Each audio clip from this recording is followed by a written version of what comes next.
একজন সাধারণ নারী যে নিজের সংসার, স্বামী, সন্তান এবং পরিবারের সকল চাহিদা পূরণ করতে গিয়ে নিজের চাওয়াগুলোকে প্রতিনিয়ত বিসর্জন দিয়েছে, কিন্তু বিনিময়ে পেয়েছে শুধু অপমান, অবহেলা আর মানসিক অত্যাচার। বহু বছর ধরে নিঃশব্দে সহ্য করতে করতে যখন নিজের অস্তিত্বটাই প্রশ্নের মুখে দাঁড়িয়ে যায়, তখন সে প্রথমবার নিজের কথা চিন্তা করে। তার প্রতি অবিচারগুলোকে যখন স্বাভাবিক বলা হতে থাকে, তখন সে বুঝতে পারে আর নীরব থাকা উচিত হবে না। কিন্তু যখনই সে নিজের অস্তিত্বকে প্রমাণ করতে চায়, তখনই তার চরিত্রে লেগে যায় কলঙ্ক। এতদিন চুপচাপ সবকিছু সহ্য করে আসা অবলা অসহায় নারীটি হয়ে ওঠে একজন চরিত্রহীন নারী। আপন মানুষগুলো ঘৃণা করে দূরে সরিয়ে দিতে থাকে। বলছিলাম, সম্প্রতি হইচই মুক্তিপ্রাপ্ত সিরিজ লজ্জায়ের সিজন 2 এর কথা। দ্বিতীয় সিজন এক্সপ্লেনেশনের আগে প্রথম সিজনের গল্প সংক্ষেপে জেনে নেওয়া যাক। পার্থ সিনহা কিছুদিন আগে নতুন গাড়ি আর একটা নতুন ফ্লাইট কিনেছে।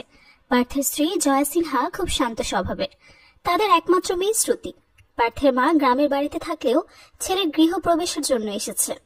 অনুষ্ঠান উপলক্ষে পার্থের কলিগ দীপাঞ্জন এবং রুদ্র, তারাও তাদের স্ত্রী নন্দিনী এবং শাশ্বতীকে সঙ্গে নিয়ে এসেছে। এখানে দীপাঞ্জন পার্থকে জিজ্ঞেস করে ফ্ল্যাটটা কত স্কয়ার ফিটের। পার্থ সেটা বলতে পারছিল না, এমন সময় জয়া বলে এই ফ্ল্যাটটা 2200 স্কয়ার ফিটের। জয়ার কথা শেষ না হতেই পার্থ জয়াকে বিভিন্ন বাজে ভাষায় অপমান করতে থাকে। এতগুলো মানুষের মধ্যে পার্থের এমন বিহেভ দেখে সবাই একটু অবাক হয়। জয়া মন খারাপ করে রান্নাঘরে চলে আসে। সেখানেই ভাবতে থাকে 15 বছরের সংসার জীবনে জয়া এভাবেই সব সময় পার্থের কাছ থেকে অপমানিত হয়েছে। এই পরিবারে বা পার্থের কাছে তার বিন্দু মাত্র মূল্য নেই। হঠাৎ করে মেয়ে শ্রুতির ডাকে জয়ার ঘোর কাটে, কারণ চুলায় বসানো কড়াই পুড়ে রান্নাঘর ধোঁয়ায় ভরে গেছে। জয়া খুব ভালো আঁকাআঁকি করে, কিন্তু পার্থের কাছে এগুলো অকাজ বলে মনে হয়। দীপাঞ্জন পার্থকে জিজ্ঞেস করে, এখন তো জয়া একটি জব করছে, তাই না? কিন্তু পার্থ এখানে আবারও জয়াকে ছোট করে বলে ওই ছোট্ট একটা এনজিওতে কাজ করছে আর কি, আচার বানানো, সেলাই শেখানোর কাজ। সে তার কলিগের সাথে নিজের স্ত্রীকে ছোট করে আরো নানান ধরনের কথাবার্তা বলে। দীপাঞ্জন বলে, এটা জয়া বলেই তোর সবকিছু মেনে নিচ্ছে। নন্দিনী বা শাশ্বতী হলে তুই বুঝতি। তোর এসব চিন্তা ভাবনা একদমই ভালো না। এগুলো তোর অবশ্যই চেঞ্জ করতে হবে, না হলে সবাই এগুলো মানবে না। আমরা এখানে জয়ের মা এবং তার বোন টিয়াকেও দেখতে পাই। টিয়া তার বোনের আচার বানানো নিয়ে জয়াকে সবার মাঝে ছোট করে কথা বলে। অন্যদিকে শ্রুতি তার মায়ের অক্ষমতাগুলো তার বন্ধুদের কাছে সানন্দে বলে যাচ্ছে, আর সেটাতে সায় দিচ্ছে টিয়া। আড়াল থেকে সবকিছু শুনে জয়ের মন আরো বেশি খারাপ হয়ে যায়। ঠিক তখনই রান্নাঘর থেকে কাজের বুয়ার চিৎকারের শব্দ শোনা যায়। সবাই সেখানে গেলে দেখে জয়া কিছু রান্না করতে বসে সেটা ভুলে গেছে। এটা নিয়ে আবারও জয়াকে অনেক কথা শুনতে হয়। মন খারাপ করে থাকা জয়ের কাছে রাতের বেলা অফিস থেকে ফোন আসে। আগামীকাল একজন ডোনার আসবে। এনজিওর তরফ থেকে ওনাকে যে উপহার দেওয়া হবে সেটা জয়াকে র্যাপিং করে আনতে হবে। এদিকে দেখা যায় মায়ের সবকিছুই শ্রুতির খুবই অপছন্দের। তার বাবার প্রত্যেকটা কাজকর্ম তার অনেক ভালো লাগে, কারণ সবকিছু অর্জন তার বাবার বলে মনে হয় শ্রুতির কাছে। রাতের বেলা জয়া তার বন্ধুর দেওয়া একটি ড্রেস পরে পার্থের সামনে গেলে পার্থ বলে, তোমাকে পাক্কা রাস্তার মেয়ের মতো লাগছে। জয়ের মন আবারও খারাপ হয়ে যায়। প্রতিনিয়ত স্বামীর কাছ থেকে এরকম কথা শুনতে শুনতে জয়া মানসিক ট্রমার মধ্য দিয়ে যেতে শুরু করে। সংসারে কাজের জন্য অফিসে বের হতে দেরি হলে সে পার্থকে বলে তাকে অফিসে ড্রপ করে দিতে। পার্থ বিরক্ত হলেও রাজি হয়। রাস্তায় পার্থের গাড়ির সাথে একজন মোটরসাইকেলের ধাক্কা লাগে। এতে তার গাড়িতে কিছুটা দাগ পড়ে যায়। পার্থ লোকটির সাথে অনেক বেশি রাগারাগি করলে জয়া পার্থকে থামানোর জন্য রিকোয়েস্ট করে। তখনই পার্থ রাস্তার এতগুলো মানুষের মধ্যে বিভিন্ন খারাপ ভাষায় জয়াকে ক্ষতবিক্ষত করে ফেলে। জয়া সেখানে আর একটা কথাও বলতে পারে না। সে অফিসে আসার পরেও রাস্তার ব্যাপারটা কিছুতেই ভুলতে পারছিল না। তাই অফিসে সে সবকিছুই ভুলভাল করে ফেলে। এটা নিয়ে অফিসেও তাকে অনেক কথা শুনতে হয়। মৌ জয়ার কাছে এসে বলে আজকে অফিসে আসার সময় সে রাস্তার ব্যাপারটা দেখেছে। জয়া মৌকে বোঝানোর চেষ্টা করে তার স্বামীর মাথাটা একটু গরম। তখন মৌ বলে স্বামীর মাথা গরম আর মনটা অনেক ভালো। এটা শুনতে শুনতে মেয়েরা তো মানুষ হয়ে যায়, কিন্তু স্বামীরা তো অমানুষের মতোই থেকে যায়। শারীরিকভাবে অ্যাবিউসের মতোই মানসিকভাবে টর্চার করাও কিন্তু একটা বড় অপরাধ, যা তোমার স্বামী হয়তো তোমার সাথে প্রতিনিয়ত করছে। রাস্তার ব্যাপারটা নিয়ে জয়ের প্রচন্ড মন খারাপ। খেতে বসলেও সে খেতে পারে না, তাই সে খাবার রেখে উঠে যায়। পার্থের মা পার্থকে জিজ্ঞেস করে, নতুন বাড়ি গাড়ি সবকিছু পেয়েও তোর বউ কেন এমন অসুখের ভাব দেখায়? বউকে বেশি আল্লাহ দিলে শেষে মাথায় চড়ে বসবে। রাতের বেলা পার্থ জয়ের কাছে আসতে চাইলে এই প্রথম জয়া তাকে নিষেধ করে। পার্থ কিছুটা অবাক হয়। এরপর সে জয়াকে অনেকগুলো কথা শুনিয়ে ঘর থেকে বের হয়ে যায়। সকালবেলা জয়া পার্থকে বলে, আমি কিছুদিন একা থাকতে চাই। পার্থ আরো কিছুটা অবাক হয়ে তার মাকে সবকিছুই বলে দেয়। তার মা বলে জয়াকে কিছুদিন তার বাবার বাড়িতে পাঠিয়ে দেয়। এদিকে দেখা যায় জয়ের বোন টিয়া জয়ের আচার বানানো নিয়ে মজা করছে। ঠিক সে সময় পার্থ জয়ের ভাইকে কল করে জয়ের ভাই অজয় এবং ভাবি দুজনেই পার্থের বাড়িতে চলে আসে।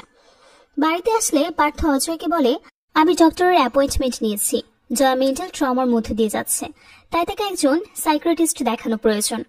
পার্থ জেনে বুঝে জয়াকে একটি সরকারি হসপিটালে নিয়ে যায়, যেন সেখানকার পরিবেশ দেখে জয়ার মনে ভয় তৈরি হয়। আর ঠিক তেমনটাই ঘটে। হসপিটালের মেন্টাল রোগীদের দেখে জয়া অনেক ঘাবড়ে যায়। এরপর সে সেখান থেকে পালিয়ে আসে। অবশেষে তারা জয়াকেও ধরে ফেলে। অন্যদিকে পার্থের বন্ধুরা পার্থকে নিয়ে অনেক কথাবার্তা বলে যে পার্থ একজন নিজেই পাগল, আবার সে তার স্ত্রীকে নিয়ে সরাসরি হসপিটালে গিয়েছে। অবশ্যই তার উচিত ছিল জয়াকে প্রাইভেট একটি ভালো হসপিটালে নিয়ে যাওয়া। শাশ্বতী বলে, জয়ার সাথে যা কিছু ঘটছে এগুলো মেনে নেওয়ার মতো না।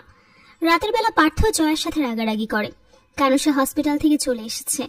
পার্থ সেখান থেকে চলে গেলে জয়া রেগে টেবিল ল্যাম্প ছুঁড়ে মারে, কিন্তু ঠিক সেই সময় শ্রুতি সেখানে আসার কারণে সেটা লাগে শ্রুতির মাথায়। শ্রুতিকে হসপিটালে নিয়ে যাওয়া হয়। পার্থ রেগে অজয়কে বলে, আপনার বোনকে বাড়ি নিয়ে যান, ভালো কোনো হসপিটালে তার চিকিৎসা করান। আমি আমার সন্তানের সাথে কোনো পাগল মহিলাকে রাখতে চাই না। পার্থ জয়ার হাত বেঁধে একটা ঘরে বন্দি করে রেখেছে। জয়া বারবার দরজা খোলার জন্য রিকোয়েস্ট করলেও কেউ সেই দরজাটা খুলে দেয় না। ব্যাপারটা জয়ার ভাবির কাছে খুবই খারাপ লাগে।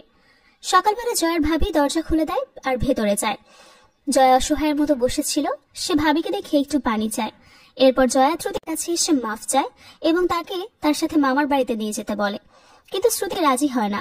অবশেষে জয়া শ্রুতিকে বলে সে যেন মাঝে মাঝে তার মামার বাড়িতে গিয়ে তাকে দেখে আসে, কিন্তু শ্রুতি তবুও রাজি হয় না। শ্রুতি বলে, তোমার জন্য বাড়িতে সবসময় অশান্তি লেগে আছে। সে তার মাকে আরো অনেক কথা শুনিয়ে দেয়। বাবার বাড়িতে আসলেও মা এবং বোন দুজনেই জয়ার সাথে ঠিকঠাক কথা বলে না। তারা তো এটা নিয়ে দুশ্চিন্তায় পড়ে যায় জয়া কোন ঘরে থাকবে। জয়ার বোন কোনোভাবেই তার সাথে রুম শেয়ার করতে চায় না। জয়া তার বাবার কাছে গিয়ে বলে, হয়তো আমি ধীরে ধীরে তোমাদের সকলের কাছ থেকে দূরে সরে যাচ্ছি। পরদিন জয়া অফিসে যায় এবং তার কলিগ মৌকে সবকিছুই খুলে বলে। সেই সাথে মৌকে একজন ভালো ডক্টরের খোঁজ দিতে বলে। এরপর তার একটু রেস্টুরেন্টে যায়।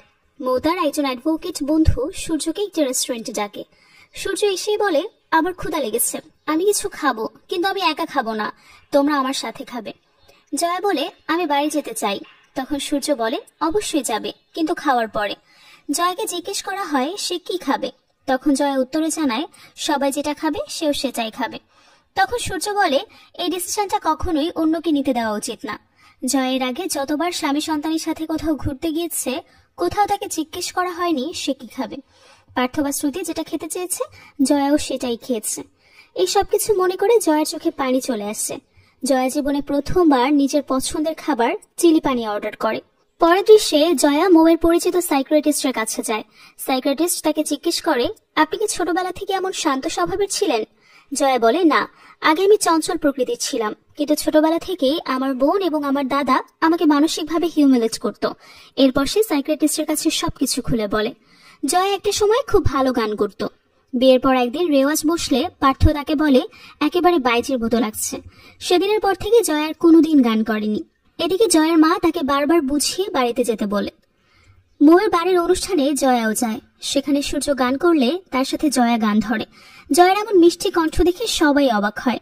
যাই হোক, পার্টি শেষে রাতের বেলা সূর্য জয়াকে বাড়িতে নামিয়ে দেয় আর দুজনকে একসাথে দেখে টিয়া একটা ছবি তুলে নেয়। জয়া শ্রুতিকে ফোন করে কথা বলার জন্য, কিন্তু শ্রুতি বলে তার বাবা অনেক রেগে আছে, তাই পরে সে ফোন করবে। জয়া মেয়ের সাথে কথা বলতে চাইলে শ্রুতি কথা না বলে ফোনটা রেখে দেয়। মৌ এবং সূর্যের সাথে জয়া একটা রেস্টুরেন্টে যায়। এদিকে দীপাঞ্জন, রুদ্র, পার্থ, শাশ্বত এবং নন্দিনী সকলেই সেই রেস্টুরেন্টে গিয়েছিল। পার্থ জয়াকে দেখার পর তার কাছে উঠে যায়। সেখানে গিয়ে পার্থ বলে, আমার বউয়ের নতুন বয়ফ্রেন্ড বেশ সুন্দর। সে আরো নানান কথা বলে জয়াকে অপমান করে। এরপর সে জয়াকে বলে, তুমি একটা বাজারের মেয়ে। কথাটা শুনে সূর্য তার কলার চেপে ধরে এবং বলে, আপনি জয়ার হাজবেন্ড না হলে এই হাতটা আপনার গালে কষে পড়ত। পার্থ জয়াকে আরো ইনসাল্ট করতে থাকলে জয়া সেখান থেকে কাঁদতে কাঁদতে চলে যায়। পরদিন পার্থ জয়াকে ডিভোর্সের নোটিশ পাঠিয়ে দেয়। যেহেতু সূর্য একজন লয়ার, তাই জয়া এবং তার ভাইকে মৌ সূর্যের কাছে নিয়ে যায়। তার সাথে এই বিষয়ে আলোচনা করে সূর্য জয়াকে জিজ্ঞেস করে, আপনি কি চান? উত্তরে জয়া বলে, আমি আমার মেয়েকে চাই। পার্থের উকিল থেকে ফোন করলে সে বলে যেভাবেই হোক এই ডিভোর্সটা চাই, এতে মামলা যেভাবেই সাজানো প্রয়োজন সে যেন মামলাটা সেভাবেই সাজায়। সূর্য আবারও জয়াকে জিজ্ঞেস করে, আপনি কি ডিভোর্সটা চান? তখন জয়া বলে, এত বছর ধরে কোনো সম্পর্কে কেন ডিভোর্স চাইবো, আর সেও হয়তো রেগে আছে তাই এখন এমনটা করছে। সূর্য বলে, তাহলে আমাদের কোর্টে আপিল করতে হবে। পরের দৃশ্যে দেখা যায় সাইকিয়াট্রিস্টকে জয়াকে জিজ্ঞেস করে, আপনার সাথে কি ধরনের টর্চার করত? জয়া বলে, শুধুমাত্র নোংরা কথার মাধ্যমে আমাকে ক্ষত বিক্ষত করে দিত, আমাকে নোংরা কথার মাধ্যমে মানসিকভাবেও বিপর্যস্ত করে ফেলেছে। এদিকে সূর্য জয়াকে বলে, যখন কোনো ব্যাপার কোর্টে যায় সেটা আর ব্যক্তিগত থাকে না, তাই সবকিছুই কোর্টে বলতে হবে।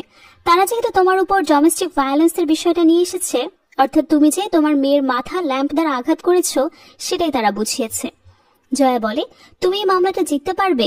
সূর্য বলে, বন্ধু হিসেবে আমি বলতাম তোমার ডিভোর্সটা নেওয়া দরকার, কিন্তু লয়ার হিসেবে আমি আপ্রাণ চেষ্টা করব এই মামলাটা জিতে যাওয়ার জন্য। পরদিন কোর্টে যাওয়ার আগে জয়ার ভাবি তাকে সাহস দেয়। জয়া বলে, ভাবি তুমি আমার জন্য এত কিছু করছো? ভাবি জানায়, যখন পুরো সমাজ আমাকে আমার সন্তান না হওয়া নিয়ে কথা বলেছিল তখন আমার পাশে একমাত্র তুমি ছিলে, আর আমি আজ কেন তোমার পাশে থাকবো না? কোর্টে গেলে জয়ার প্রথমে পার্থ এবং শ্রুতির সাথে দেখা হয়, কিন্তু শ্রুতি বা পার্থ কেউই তার সাথে কথা বলে না।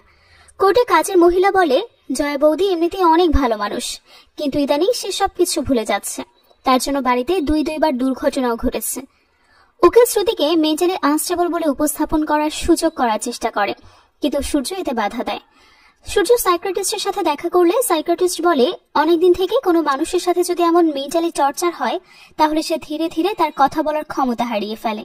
জয়ের ক্ষেত্রেও তাই হয়েছে, তার মনোবল একেবারেই ভেঙে গেছে। পরে শুনানিতে শ্রুতিকে জিজ্ঞেস করলে শ্রুতি তার মায়ের বিপক্ষে সাক্ষ্য দেয়। সে বলে, তার মা সবকিছুই ভুলে যায়, আর এই ভুলে যাওয়ার কারণেই বাড়িতে অনেক সময় দুর্ঘটনাও ঘটে। কোর্ট মুলতবির পর জয় শ্রুতির সাথে কথা বলতে চায়, কিন্তু শ্রুতি খুব ভালোভাবে বুঝিয়ে দেয় মাকে যে সে তাকে ছাড়া ভালোই আছে তার বাবার সঙ্গে। সে তার মায়ের কাছেও যেতে চায় না, কারণ সে এখন যে লাইফস্টাইল উপভোগ করছে সেটা তার মা বেয়ার করতে পারবে না। সূর্য জয়কে বলে, আপনার মেয়ে আপনার সাথে থাকতে চায় না, এবার কিন্তু আপনাকে পার্থ অ্যাবিউসের ব্যাপারে বলতে হবে। কিন্তু জয় এই ব্যাপারে বলতে চায় না। সূর্য জয়কে বলে, কেন বলবেন না? আপনার কি লজ্জা করছে? কোর্টের সামনে আপনাকে পাগল বানানোর চেষ্টা করা হচ্ছে। 15টা বছর সংসার করার পরেও আপনার স্বামীর সাথে থাকতে ভিক্ষা চাইতে হচ্ছে। বলা হচ্ছে আপনি আপনার মেয়েকে মানুষ করতে পারবেন না। এইসব ব্যাপারে আপনার লজ্জা হচ্ছে না? সূর্যের কথা শুনে জয়া এবার কাঁদতে শুরু করে। জয়ার মা বলে, প্রয়োজনে পার্থের হাতে পায়ে ধরে সংসার ফিরে যাওয়া উচিত। জয়া বলে, আমি সেটা করতাম যদি আমার মেয়ে চাইতো। আমার মেয়ে যখন আমার সাথে থাকতে চায় না, তখন আমি কেন এই সংসারে হাতে পায়ে ধরে ফেরত যাব? এবার আমি আমার নিজের সম্মানের জন্য লড়ব। আমি যে পাগল নই এইটা প্রমাণ করব। আমি যদি পাগল হয়েও থাকি, সেটা কাদের জন্য হয়েছে সেটাই প্রমাণ করব। কেউ কি আমাকে কখনো আমার মন খারাপের ব্যাপারে কিছু জিজ্ঞেস করেছে? তুমি আমার মা, তুমি কি কখনো আমাকে এইসব ব্যাপারে জিজ্ঞেস করেছো? শরীরে আঘাতের চিহ্ন একটা সময় মিশে যায়, কিন্তু মনের আঘাতের দাগগুলো সারা জীবন স্মৃতি হয়ে থেকে যায়। অবশেষে পরিবারের লোকজন বুঝতে পারে জয়ের এই অবস্থা কেন হয়েছে। পরে শুনানিতে সূর্য আদালতে বলে, আমার ক্লায়েন্টকে 15 বছর ধরে মৌখিক এবং মানসিকভাবে টর্চার করা হয়েছে, তাই মহামান্য আদালতের কাছে আইপিসি 509, 294 এবং 494 এই ধারায় মামলা শুরু করার নিবেদন করছি। পার্থ এবার ঘাবড়ে যায়, আর এই প্রথম জয়া পার্থের চোখে চোখ রাখে। আর এই পর্যন্তই ছিল সিজন 1 এর গল্প। এরপর থেকে সিজন 2 এর গল্প শুরু হয়। এখানে আমরা জয়া এবং সূর্যকে বোলপুর নামক জায়গায় একটা রিসোর্টে দেখতে পাই। সূর্য গিটার বাজাচ্ছে আর জয়া গান গাচ্ছে। ওই সময় হঠাৎ করেই সূর্যর হার্ট অ্যাটাক হয়। জয়া ব্যাপারটা রিয়েলাইজ করতে পেরে অনেক ঘাবড়ে যায়। সে আশেপাশের রুমের দরজায় নক করে হেল্প চাইতে শুরু করে, কিন্তু অনেক গভীর রাত হওয়ায় কেউই হেল্প করতে আসে না। ওই মুহূর্তে মৃত্যু হয় তার। যেহেতু মৃত্যুর সময় শুধুমাত্র জয়াই সূর্যের পাশে ছিল, তাই জয়াকে জিজ্ঞাসাবাদের জন্য পুলিশ স্টেশনে নিয়ে যাওয়া হয়।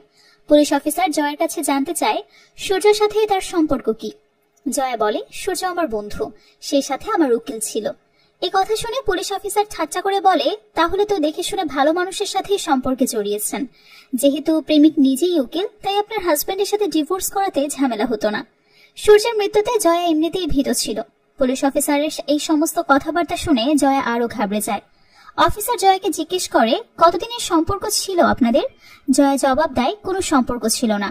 অফিসার বলে, কোনো সম্পর্ক যদি না থাকে তাহলে একটা পরপুরুষের সাথে রিসোর্টের রুমে কেন রাত কাটাচ্ছিলেন? আপনি কি স্কট নাকি? জয়া অফিসারের কথার কোনো জবাব না দিয়ে বলে, আমাকে একটা কল করার সুযোগ দেবেন? অফিসার জিজ্ঞেস করে, কাকে কল করবেন? জয়া বলে, আমার বন্ধুকে। তখন অফিসার আরো তাচ্ছিল্য করে বলে, আপনার কতগুলো প্রেমিক, আমি আপনাকে ফোন টোন করার সুযোগ দেব না। আর সম্পর্ক নেই বন্ধু, এসব কথাবার্তা বাদ দিয়ে সত্যিটা স্বীকার করে নিন, সেটাই আপনার জন্য ভালো। জয়া অফিসারের এই সমস্ত নোংরা কথাবার্তার কোনো জবাব দিতে পারে না। সে প্রায় কান্না ভেজা কণ্ঠে বলে, আমি বাড়ি যেতে চাই। অফিসার বলে, আপনার প্রেমিক তো করে গেছে, কার বাড়ি যাবেন? এই সময় পুলিশ স্টেশনে একজন সিনিয়র অ্যাডভোকেট চলে আসে। অমর্ত্য সেনগুপ্ত নামের এই অ্যাডভোকেটের একজন ক্লায়েন্টকে পুলিশ অ্যারেস্ট করেছে, তাই বেল করানোর জন্যই সে এসেছে। অমর্ত্য অফিসারের এই সমস্ত কুরুচিপূর্ণ কথাবার্তা শুনে বলে, অযথা একজন ভদ্রমহিলাকে কেন বিরক্ত করছেন? ওনাকে একটা ফোন করার সুযোগ দেন, আইন অনুযায়ী উনি ফোন করার সুযোগ পাবে।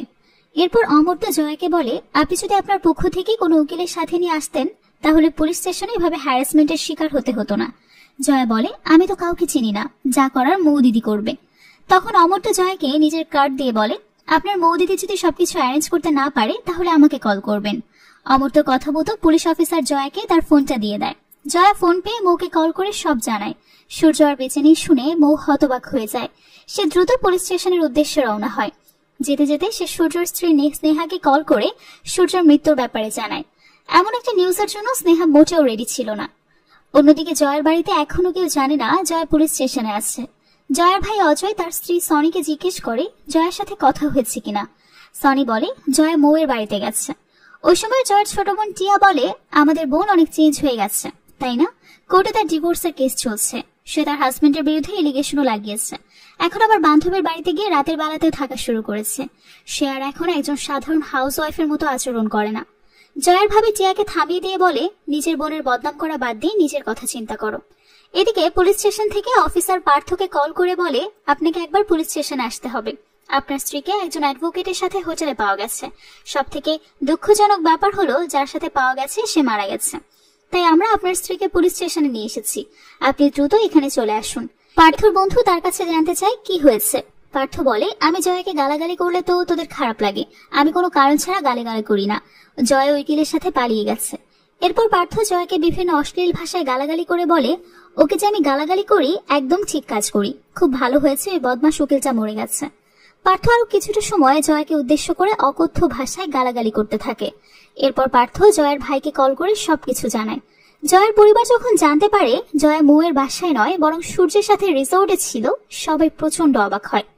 এদিকে কিছুক্ষণের মধ্যে পুলিশ স্টেশনে মৌজ পৌঁছে যায়। মৌ সূর্যের ডেড বডি একবার দেখার জন্য অফিসারের কাছে পারমিশন চায়। অফিসার বলে, এই মুহূর্তে ডেড বডি দেখানোর পারমিশন নেই, আপনাদের মধ্যে কাউকে সিগনেচার করতে হবে, তারপর আমরা পোস্টমর্টেম করে বডি আপনাদের কাছে হ্যান্ড ওভার করব। জয়া মৌকে সিগনেচার করতে বলে।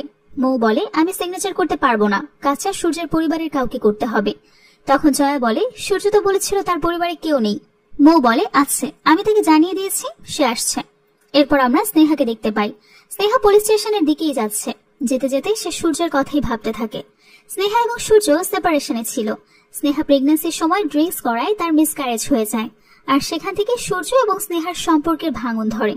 সূর্য মনে প্রাণে চেয়েছিল তার সন্তান পৃথিবীতে আসুক, কিন্তু স্নেহার খামখেয়ালি পানার কারণে সূর্য তার অনাগত সন্তানকে হারিয়ে ফেলায় স্নেহার উপর সে প্রচন্ড ক্ষুব্ধ হয়। স্নেহা তাকে বোঝানোর চেষ্টা করে সন্তান ছাড়াও তার হ্যাপি থাকতে পারবে, কিন্তু সূর্য সিদ্ধান্ত নেয় সে আর স্নেহার সঙ্গে থাকবে না। স্নেহা সন্দেহ করে সূর্যের জীবনে হয়তো অন্য কেউ এসেছে। তখন সূর্য তাকে স্পষ্ট জানিয়ে দেয় তার জীবনে দ্বিতীয় কেউ নেই। সে স্নেহার সঙ্গে সেপারেট হয়ে বাকি জীবন একাই নিজের মতো করে কাটাতে চায়। তখন স্নেহা বলে, আমি যদি জানতে পারি তোমার জীবনে অন্য কেউ আছে তাহলে তাকে আমি ছাড়বো না। তোমার সঙ্গে সম্পর্ক থাক কিংবা ডিভোর্স হয়ে যাক, তুমি শুধু আমার একার, তোমাকে আমি কখনোই অন্য কারো হতে দেব না। সূর্য ডিস্টার্ব হয়ে বলে, তোমার যা ইচ্ছা তুমি তাই করো, তুমি যদি আমাকে ভালোবাসতে তাহলে আমার ইচ্ছা অনিচ্ছাকে মূল্যায়ন করতে। এই বলে সূর্য চলে যায়। সেদিনের পর থেকে দুজন সেপারেট হয়ে যায়। অতীতের এই সমস্ত কথা ভাবতে ভাবতে স্নেহা অনেক ইমোশনাল হয়ে যায়।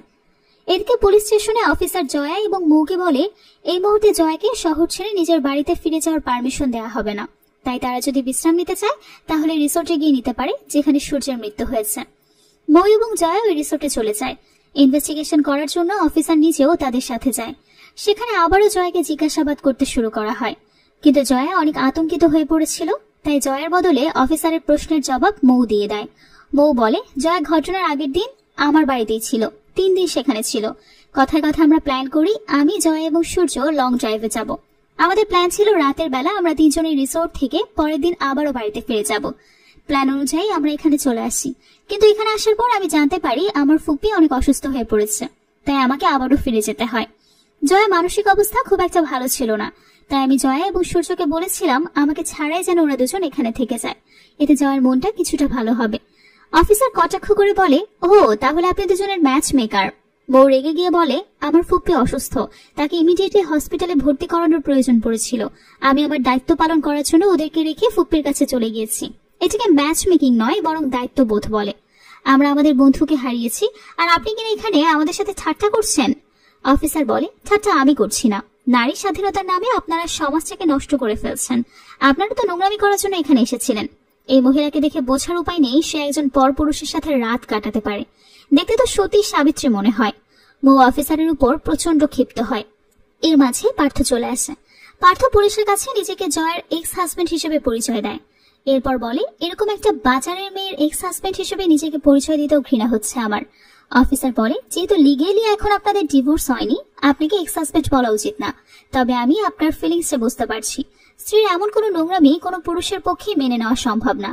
পার্থ অফিসারকে তাড়া দিয়ে বলে, যা বলার তাড়াতাড়ি বলুন, আমাকে আবার আজ রাতেই ফিরে যেতে হবে। তখন অফিসার বলে, আর কিছু সময় অপেক্ষা করুন, আরো একজন আসছে। পার্থ জানতে চায় কে আসবে। মৌ জানায় সূর্যর স্ত্রী আসছে। সূর্যর স্ত্রী আছে এই কথাটা জয়া জানত না। সে অনেক অবাক হয়ে যায়। কিছুক্ষণের মধ্যে সূর্যর স্ত্রী স্নেহা পৌঁছে যায়। স্নেহাকে দেখে মৌ তাকে জড়িয়ে ধরে সান্ত্বনা দেওয়ার চেষ্টা করে। মৌ সবাইকে স্নেহার সাথে পরিচয় করিয়ে দেয়। অফিসার জানতে চায় মৌ সূর্যের এক্স ওয়াইফ কিনা। মৌ বলে, আমি প্রেজেন্ট ওয়াইফ। আমাদের সেপারেশন হয়েছে, কিন্তু ডিভোর্স হয়নি। এসব শুনে জয়া আরো কিছুটা অবাক হয়। অফিসার ঠাট্টা করে বলে, এতক্ষণ তো ভাবছিলাম এই মহিলা খারাপ, এখন দেখছি সূর্যও কম যায় না। বাড়িতে তো সুন্দরী বউ রেখে পরনারীর সাথে রিসোর্টে রাত কাটাচ্ছিল। সূর্য পরনারীর সাথে রিসোর্টে ছিল কথাটা শুনে স্নেহা প্যানিক করতে শুরু করে, কারণ স্নেহা জানতো সূর্য মৌয়ের সাথে ছিল। মৌ আর সূর্য ভালো বন্ধু ছিল, তাই এটা নিয়ে স্নেহার কোনো প্রবলেম ছিল না। কিন্তু সূর্য অন্য কোনো নারীর সাথে ছিল, এটা স্নেহা মেনে নিতে পারে না। স্নেহা বউকে জিজ্ঞেস করে সূর্য কার সাথে ছিল। অফিসার জয়াকে দেখিয়ে দিয়ে স্নেহাকে বলে, আপনার হাজবেন্ড এই মহিলার সঙ্গে ছিল। জানি আপনি বিশ্বাস করতে পারবেন না, প্রথমে আমারও বিশ্বাস হয়নি, কিন্তু এটাই সত্যি। স্নেহা অবাক দৃষ্টিতে জয়ের দিকে তাকায়। ওই মুহূর্তে জয়া আরো বেশি ভীত হয়ে পড়ে। সে স্নেহার চোখে চোখ মেলানোর সাহস পাচ্ছিল না। অন্যদিকে জয়ের ভাই এবং ভাবিও বোলপুরের উদ্দেশ্যে রওনা হয়েছে। অজয় রাগের মাথায় অনেক দ্রুত গতিতে গাড়ি চালাচ্ছিল। সনি তাকে ধীর গতিতে গাড়ি চালাতে বললে সে রেগে বলে, আমি ভাবতেও পারিনি জয় মৌয়ের বাড়ির কথা বলে ওই সূর্যের সাথে বোলপুরে চলে গিয়েছিল।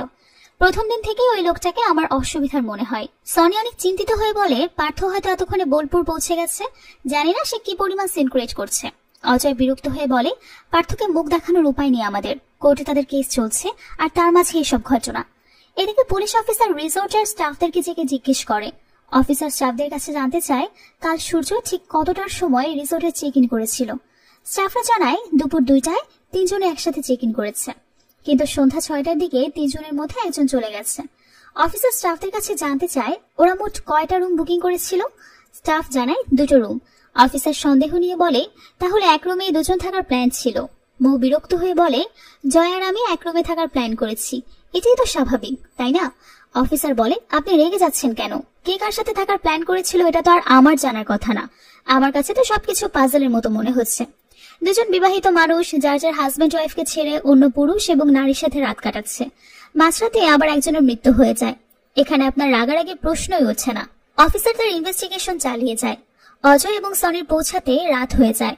পার্থ পুলিশ অফিসারের সাথে অজয় এবং সনির পরিচয় করিয়ে দেয় এবং জানায় সেই ওয়েদেরকে রিসোর্টে আসতে বলেছে। অফিসার একজন স্টাফকে জিজ্ঞেস করে রাতের খাবারটা তারা হোটেলে খেয়েছিল নাকি রুমে অর্ডার করেছিল। স্টাফ জানায় 2জনের খাবার এক রুমেই অর্ডার করা হয়েছে। তখন জয়া বলে, সূর্য বলেছিল ডিনার তার সাথে করতে, তাই আমি তার রুমে ডিনার করতে গিয়েছিলাম। একথা শুনে পার্থ জয়াকে অশ্লীল ভাষায় গালি দিয়ে বলে, সূর্য তোমাকে রুমের ভেতর আর কি কি করতে বলেছিল? অজয় পার্থকে ধমক দিয়ে বলে, কোথায় আছো, কি বলছো একটু চিন্তা ভাবনা করে বলবে। ওই সময় স্নেহা উঠে দাঁড়িয়ে বলে, আমি একজন লয়ার, আমি জয়াকে কিছু প্রশ্ন করতে চাই। অফিসার পারমিশন দেয়। স্নেহা জয়াকে জিজ্ঞেস করে সূর্যর মৃত্যুর ঠিক কতটা সময় হয়েছে। জয়া জানায় রাত 3:30টার সময়। স্নেহা অবাক হয়ে জিজ্ঞেস করে, রাত 3:30টার সময় তুমি সূর্যের রুমে ছিলে? এত রাতে তুমি কি করছিলে সূর্যের রুমে? জয়া বলে, সূর্য গিটার বাজাচ্ছিল আর আমি গান গাচ্ছিলাম। স্নেহা ডিস্টার্ব হয়ে বলে, তুমি কি আমার সাথে মজা করছো? রাত 3:30টার সময় তোমরা একই রুমে থেকে গিটার বাজাচ্ছিলে আর গান গাচ্ছিলে। আমার চেহারা দেখে কি আমাকে বোকা মনে হয়? জয়া স্নেহার হাতে হাত রেখে তাকে বোঝানোর চেষ্টা করে যে সে যা ভাবছে সব ভুল, কিন্তু স্নেহা নিজের হাত সরিয়ে নিয়ে চিৎকার করে বলে, তোমার নোংরা হাতে আমাকে একদম স্পর্শ করবে না। সত্যি করে বলো, সূর্যকে তোমাকে ভাড়া করে নিয়ে এসেছিল? পার নাইট কত টাকা নাও তুমি? স্নেহার মুখে এসব অকথ্য কথা শুনে জয়া কাঁদতে শুরু করে। এটা দেখে পার্থ বলে, আমি যখন তোমাকে একই কথা বলেছিলাম তুমি তো খুব রেগে গিয়েছিলে, এখন তাহলে চুপ কেন? প্রস্টিটিউটকে প্রস্টিটিউট বলা কিভাবে অপরাধ হয়? এরপর পার্থ অজয়কে জিজ্ঞেস করে বলে, দেখো তোমার ভালো ভালো মাসুম চেহারার বোন কি কি অকাজ করে বেড়াচ্ছে, দেখেছো? অজয় পার্থর কথার কোনো জবাব দিতে পারে না। অন্যদিকে সমস্ত নিউজ চ্যানেলে সূর্যের মৃত্যুর ব্যাপারটা প্রচার করা হয়। সে সাথে এটাও বলা হয় সূর্য এবং জয়া পরকীয়ার সম্পর্কে জড়িত ছিল। একসাথে রিসোর্টে থাকার সময় সূর্যের মৃত্যু হয়েছে। পার্থর মা বাড়িতে বসে নিউজটা দেখছিল। সে সময় জয়া এবং পার্থর মেয়ে শ্রুতি চলে আসে, সেও নিউজটা দেখতে পায়। মায়ের সম্পর্কে এমন কথা শুনে শ্রুতি স্তব্ধ হয়ে যায়। এদিকে রিসোর্টে স্নেহা একা বসে থাকতে দেখে পার্থ তার সাথে কথা বলতে চায়। স্নেহা পার্থকে জিজ্ঞেস করে, আপনি কি ওদের ব্যাপারটা আগে থেকে কিছু বুঝতে পারেননি? পার্থ বলে, আমি ওদেরকে একদিন রেস্টুরেন্টে একসাথে দেখেছি, আমার তখনই বুঝে যাওয়া উচিত ছিল। স্নেহা জিজ্ঞেস করে, ওই দিন সূর্য এবং জয়া ছাড়া আর কেউ ছিল না? পার্থ জানায় ওদের সাথে মৌ ছিল। স্নেহা বলে, মৌ সূর্যের ছোটবেলার বান্ধবী। পার্থ বলে, আর জয়া তাহলে সূর্যের যৌবনকালের বান্ধবী। স্নেহা পার্থর কাছে জানতে চায় তাদের ডিভোর্সের কেসটা কোন কোর্টে চলছে। পার্থ জানায় বারাসাত কোর্টে, এবং বলে অ্যাডভোকেট অর্জুন রায় তার কেস নিয়ে কাজ করছে।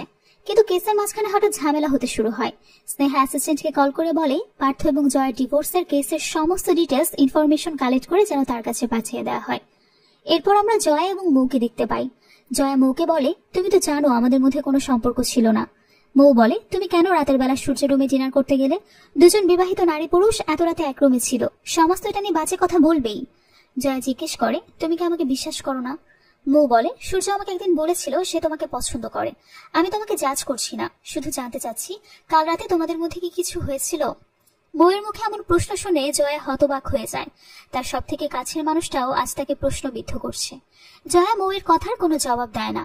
পরদিন সকালে জয়া রিসোর্টের বাগানে একা একা বসে ওই রাতের কথাগুলো মনে করতে থাকে। ওই রাতে রিসোর্ট রুমে জয়া এবং সূর্য শুধুমাত্র গল্পই করেছিল, তাদের মধ্যে খারাপ কিছুই হয়নি। গল্পগুজব করতে করতে তারা একসাথে গান গাইতে শুরু করে। আর এই সময় ঘটে সূর্যের অনাকাঙ্ক্ষিত মৃত্যুর ঘটনা। এসব ভাবতে ভাবতে জয়া অঝরে কাঁদতে শুরু করে। ওই সময় জয়ার ভাবি সনি চলে আসে। জয়া সনিকে জড়িয়ে ধরে কাঁদতে শুরু করে। সনি জয়াকে সান্ত্বনা না দিয়ে নির্বিকার হয়ে দাঁড়িয়ে থাকে। জয়া বুঝতে পারে তার ভাবিও তাকে ভুল বুঝছে। জয়া তাকে জিজ্ঞেস করে, শেষ পর্যন্ত তুমিও আমাকে ভুল বুঝলে? সনি বলে, তোমাকে নিয়ে আমি অনেক বড় বড় কথা বলেছিলাম, সবার সাথে লড়াই করেছিলাম, এমনকি তোমার ভাইয়ের সাথেও ঝগড়া করেছি তোমাকে নিয়ে। এই কাজটা করার আগে কি একবারও আমাদের কথা চিন্তা করোনি তুমি? জয়া বলে, সত্যি আমি কোনো অন্যায় করিনি। সনি বলে, এখন কোনটা সত্যি কোনটা মিথ্যা বুঝতে পারছি না। আমি এখন আর তোমাকে চিনতেই পারছি না। তোমার কারণে আজ সবার সামনে তোমার ভাইকে লজ্জিত হতে হয়েছে। আমি চাইলেও আর তোমার পাশে থাকতে পারবো না।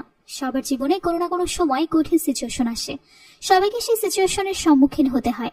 তাই বলে নিজের খারাপ সময় একটা অপরিচিত লোকের সাথে বাড়ি থেকে এত দূরে রিসোর্টে এক রুমে রাত কাটানো এটা মেনে নেওয়ার মতো না। জয়া তার ভাবের কথার কোনো জবাব দিতে পারে না। এরপর আমরা শ্রুতিকে দেখতে পাই। শ্রুতি যখন স্কুলে যায় তার ফ্রেন্ড তাকে বলে, তোর মাকে নাকি নিউজে দেখা যাচ্ছে। শ্রুতি সম্পূর্ণ অস্বীকার করে বলে, আমার মাকে নিয়ে কোনো নিউজ হয়নি। শ্রুতির ফ্রেন্ড বলে, আমার মা তো নিজেই দেখেছে।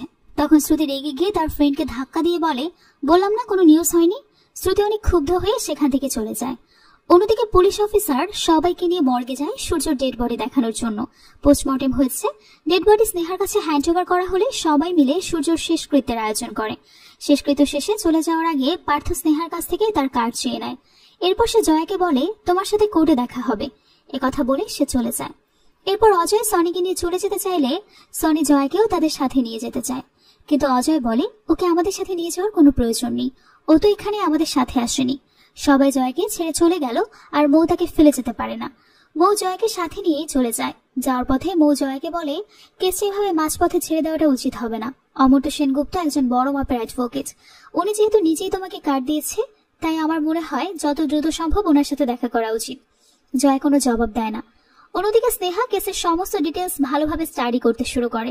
স্নেহার অ্যাসিস্ট্যান্ট তাকে জিজ্ঞেস করে, এই কেসটা কি এখন থেকে আমাদের? স্নেহা বলে, এখনো হয়নি, তবে খুব শীঘ্রই এটা আমাদের কেস হবে। সূর্য কিভাবে কেস লড়তো এ ব্যাপারে আমি খুব ভালো করে জানি। সূর্যের মৃত্যুর কারণে জয়া কোনো নতুন লয়ার হায়ার করবে। আমাদেরকে এমন কিছু উল্টো চাল চালতে হবে যাতে আমরা জয়াকে পথে বসাতে পারি। এরপর আমরা পার্থ এবং তার মাকে দেখতে পাই। সমস্ত ঘটনার জন্য পার্থর মা অনেক আক্ষেপ করে।